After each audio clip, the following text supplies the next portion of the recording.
Welcome back to smart vision. Device add ചെയ്തതിനു ശേഷം നമുക്ക് സോഫ്റ്റ്വെയറിലേക്ക് ഡാറ്റ ഹിറ്റായില്ലെങ്കിൽ നമുക്ക് ഈ ഒരു മെത്തേഡ് യൂസ് ചെയ്യാം. ഒ പി സ്റ്റാമ്പും ട്രാൻസാക്ഷൻ സ്റ്റാമ്പും റീസെറ്റ് ചെയ്താൽ മതി. വൺസ് അത് ചെയ്തതിനു ശേഷം അതിൻ്റെ സ്റ്റാറ്റസ് പെൻഡിങ് മാറി സക്സസ് ആകണം. ഇവിടെ ഒരെണ്ണം പെൻഡിങ് പറഞ്ഞാൽ സക്സസ് ആണ്. Let's wait for that.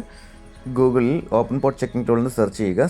ഈ സൈറ്റിൻ്റെ ലിങ്ക് ഡിസ്ക്രിപ്ഷൻ ഉണ്ടാകും. അത് ചെക്ക് ചെയ്യുവാണെങ്കിൽ പോർട്ടിൻ്റെ സ്റ്റാറ്റസ് അറിയാൻ പറ്റും. ഇപ്പോൾ ക്ലോസ്ഡ് ആണ് കാണിക്കുന്നത്. ദാറ്റ് മീൻസ് ഇത് പബ്ലിക്കലി അവൈലബിൾ അല്ല. ഇൻ്റർനെറ്റിൻ്റെ ഗേറ്റ് വേ അല്ലെങ്കിൽ മോഡം പേജിലേക്കാണ് നമുക്ക് ആദ്യമായി കയറേണ്ടത്.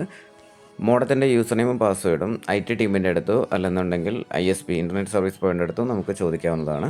സെറ്റിങ്സ് വളരെ ക്വിക്കായിട്ടാണ് ചെയ്തു പോകുന്നത്. നമുക്ക് ആദ്യം പോർട്ടിംഗ് റൂൾ ക്രിയേറ്റ് ചെയ്യണം. ഏത് യൂസർ ഡിഫൈൻഡ് ആക്കി ഒരു പേര് കൊടുക്കുക. ഇവിടെ SSL ബയോ സെർവർ എന്നുള്ളൊരു പേരാണ് ഞാൻ കൊടുത്തിരിക്കുന്നത്.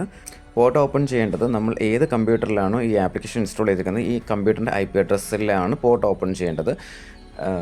ഈ ആപ്ലിക്കേഷൻ സോഴ്സ് ചെയ്യുന്ന സമയത്ത് നമുക്ക് എക്സ്റ്റേണലി സോഴ്സ് ചെയ്യുന്ന സമയത്ത് ഈ IP ആക്റ്റീവ് ആയിരിക്കണം, കമ്പ്യൂട്ടർ ഓൺ ആയിരിക്കണം. ഇതിലേക്ക് ആദ്യമായിട്ട് നമുക്ക് കമ്പ്യൂട്ടറിൻ്റെ IP കണ്ടെത്താം.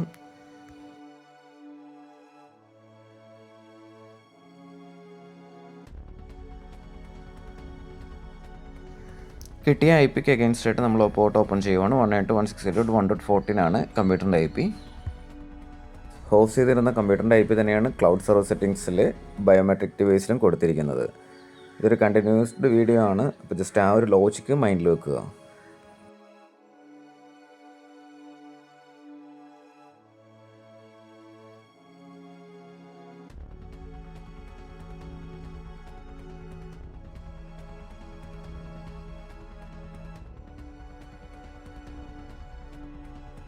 പോർട്ട് ഓപ്പൺ ചെയ്യാനുള്ള റൂൾസ് ക്രിയേറ്റ് ചെയ്തതിന് ശേഷം നമുക്കിതിൻ്റെ status checking port open status check ചെയ്യാം. ക്ലോസ്ഡ് ആയിരുന്നു, ഒന്നുകൂടി ചെക്ക് ചെയ്യുന്നു, സ്റ്റാറ്റസ് ഓപ്പൺ ആയിട്ടുണ്ട്.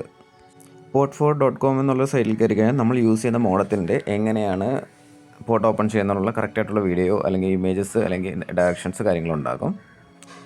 അതിൻ്റെ ലിങ്ക് ഡിസ്ക്രിപ്ഷനിൽ ഇട്ടേക്കാം.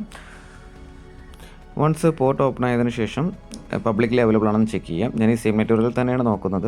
എന്നാലും പുറത്തുള്ള നെറ്റ്വർക്കിൽ നിന്ന് ഞാൻ ചെക്ക് ചെയ്തു, അത് വർക്കിംഗ് ആണ്. അതുപോലെ ഒന്ന് ചെക്ക് ചെയ്ത് നോക്കുക.